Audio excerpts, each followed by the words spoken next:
They Are Billions has been a long time coming, and since its very first version on Early Access, there is a lot to like about this concept of a turtle defensive focused real-time strategy.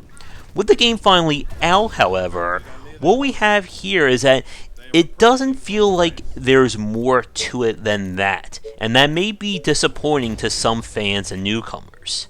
But the game itself is built on both skirmish and a campaign mode, which we'll look at later on in this video. The core gameplay loop is a real-time strategy game, as we've said, and your mission is to defend and survive in a world where, well, as the title suggests, there are billions and billions of zombies, all in all manner of shape and sizes, trying to kill you.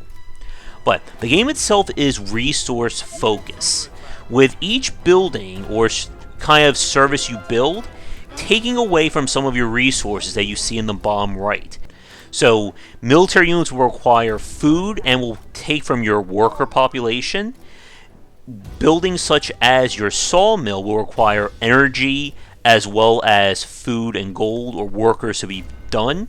And it's all a case of kind of borrowing from Paul to pay Peter, as you're busy expanding and upgrading your tech in order to properly defend.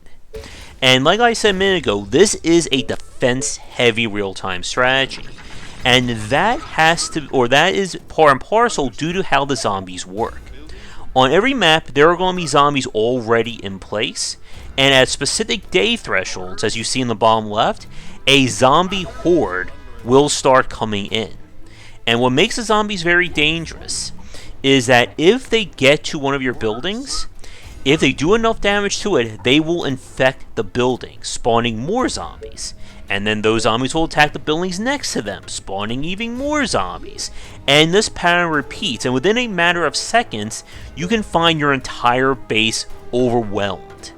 And this basically this is part and play of They Are Billions design, that you are constantly having to adapt to whatever the map definitions are in terms of setting up your defenses. You don't want zombies to kind of fan out and hit a wall everywhere. You want to try and get them stuck in a narrow corridor so only a few zombies are attacking at any time. And as in all the horror movies, one zombie is easy to defend against. 10,000 is another matter entirely. And if you think I'm just throwing that number out, just wait until later on in this video and you'll see why. But the game itself is just about this constant escalation. You need to expand out in order to set up better defenses as well as get more resources. Those resources will be used to provide more defensive structures and units, which in turn will hopefully allow you to survive against the waves. The waves themselves will come in from off-map, and you don't know what direction they're going to be coming in at until the day of the event. And this is very important, because if you've been defending or setting up all your encampments on the west side of your base, and they come in from the north, well, you're in deep trouble at that point. And the game's learning curve is a bit on the high side because of that. There is no margin for error in They Are Billions. If they get into your base and you do not have a defense ready, you're done. And there's no matter of micromanagement or build orders that will save you at that point. The game is also about Iron Man difficulty, both in skirmish and campaign, so there is no rewinding if you lose. And this can be very frustrating to new players, and we'll talk a bit more about that in a few minutes. But, like I said, the core gameplay of They Are Billions works really well. We don't see too many defensive-minded real-time strategy or even just real-time strategy games these days. And probably the closest analog would be something like Stronghold. But the game itself, I like this idea of kind of adapting to the map. It has kind of a roguelike feel to it in the skirmish gameplay. While you choose a quote-unquote biome when you generate a new map, the map itself is going to be procedural. So you don't know where your best defensive lines are or where resources are going to come from. And like we said, you are on a race to try and get your defenses up, because if you don't, or you're not properly upgrading in time, you're going to run into a situation where the zombies, especially the higher class ones, are just going to storm over your basic defenses, as you are probably seeing here. And when that happens, like we said, with Iron Man saves, there is nothing you can do about it. And again, this is where things get very polarizing about They Are Billions in terms of its structure. But I'm going to let this footage play out for a few more seconds as you watch this base get overwhelmed. But don't worry, there's plenty more zombies. Like I said at the start, there is a campaign, and that was the major update when the game was released to 1.0. But unfortunately, it has some of its own problems, as well as kind of extend some of the issues with They Are Billions design. And we're going to talk about that next, but first, a quick shout out to our Patreon supporters and sponsors. And now for a quick thank you to our Patreon supporters and current Game Wisdom sponsors. If you would like to continue this discussion on game design, be sure to check out our Discord channel, linked down below. The other part of They Are Billions is the campaign. And like I said a few seconds ago, this was heavily touted as the big 1.0 release. And it certainly is different to some extent compared to Skirmish. Instead of randomly generated maps, you have fixed ones, with a goal to complete on each map. Usually it is of the build X amount of colonists and survive the zombie waves variety.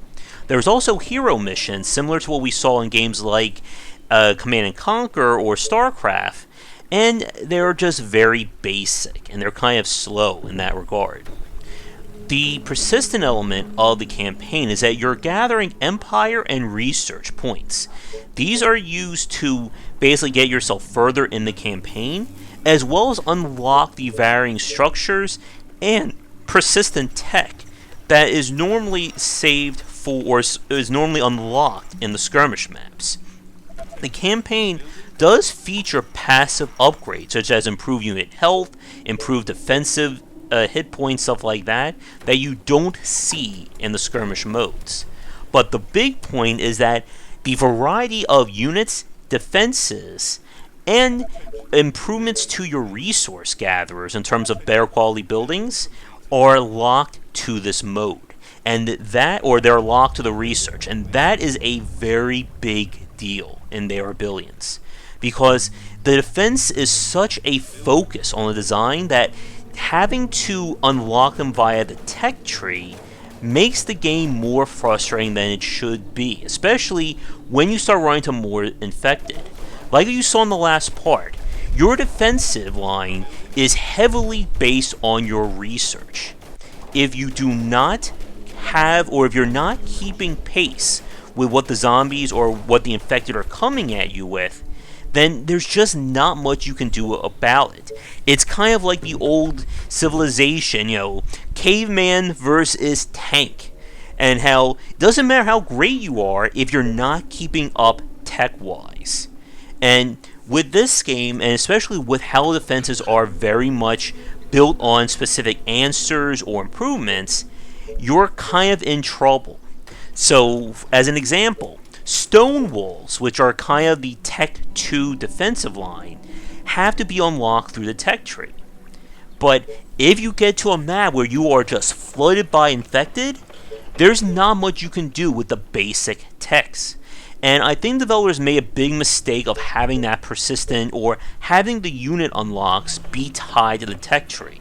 Having the passive abilities, I think that would have been perfectly fine.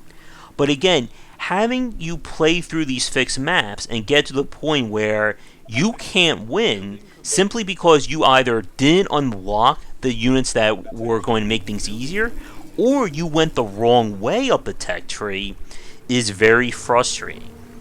Another problem that They Are Billions has is that the beginning game is very, very slow, regardless of the map generation. This is a game, again, because of how your fixed structures work, that there is an established build order that you must do on every map. You always have to set up defenses and your line or your walls in the same way. You always need to find the right resources, and kind of the first 15 to 20 minutes of the game is very slow because of it. And this is also made worse by the fact that, again, if you start losing, there's not much you can do about it. The map that you've been seeing so far, this was about an hour of playing it, and everything was all well and good until this happened. And when it did, there really wasn't much I could do at this point. There are defensive mines and, again, higher quality walls and defenses I could have, but again, they were locked to the tech tree. And yeah, like, this is, again, kind of like the highlight of They Are Billions, by the sheer number of units that can assault you.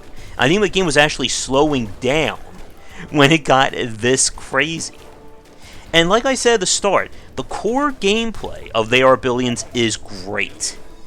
But my problem is that it kind of runs into that case that we see from a lot of indie games, where the core gameplay is great, it has that great moments, but there's just nothing else, or it doesn't go anywhere else from there. I think this game could have really made, or could have used, like a trophy room design or achievement system, maybe unlocking new cosmetics or rewards or something to give the player a greater reason to play and kind of deal with the fact that they're going to be losing a lot. And like I said, the game itself works, but I just don't know if there's enough here that's going to keep people invested in it if they're not already experts at it.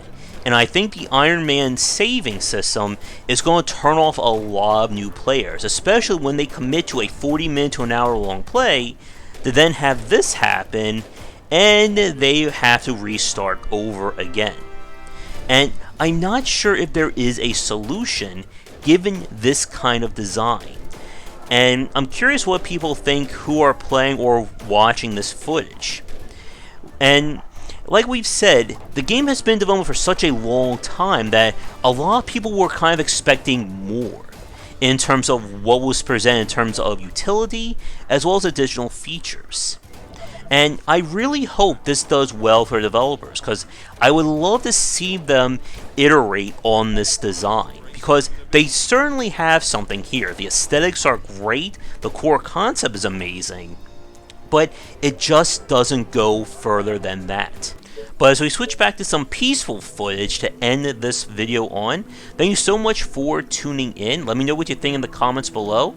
If you're working on your own game that you'd like me to take a look at for the channel, please don't hesitate to get in touch. But once again, this has been They Are Billions. And hopefully we can get the developers on for a cast to talk more about it and the design. But come back for daily discussions on game design here and on Game Wisdom, where we some of the art and science of games. Until next time, take care. If you're looking for a book on design, my first title, 20 Essential Games to Study, is out now. It is available where most books are sold, and it comes in paper, hardcover, or digital copies. This is the perfect book for anyone interested in learning about game design, whether you are a student, enthusiast, or just a fan. Thanks for watching the video. If you enjoyed things, be sure to do all the liking and subscribing that the kids are doing these days. Check out our Discord channel link down below where we hang out and chat game design, and come back later tonight for our regular streamings. But that's it, and tune in for more great content here and on Game Wisdom, where we examine the art and science of games.